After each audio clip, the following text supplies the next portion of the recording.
ಉಡುಪಿಯ ಅಂಬಲ್ಪಾಡಿ ಶ್ರೀ ಜನಾರ್ದನ ಮಹಾಕಾಳಿ ದೇವಸ್ಥಾನದಲ್ಲಿ ವಾರ್ಷಿಕ ರಥೋತ್ಸವ ವೈಭವದಿಂದ ಜರುಗಿತು.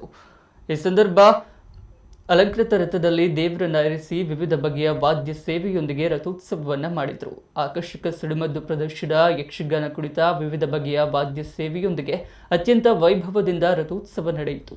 ನಂತರ ತಾಯಿ ಮಹಾಕಾಳಿಗೆ ವಿಶೇಷ ಪೂಜೆಯನ್ನ ಮಾಡಿ ದೇವಿಯ ದರ್ಶನ ಸೇವೆಯೊಂದಿಗೆ ಜನಾರ್ದನ ದೇವರ ನರ್ತನ ಬಲಿ ಸೇವೆಯೂ ಜರುಗಿತು.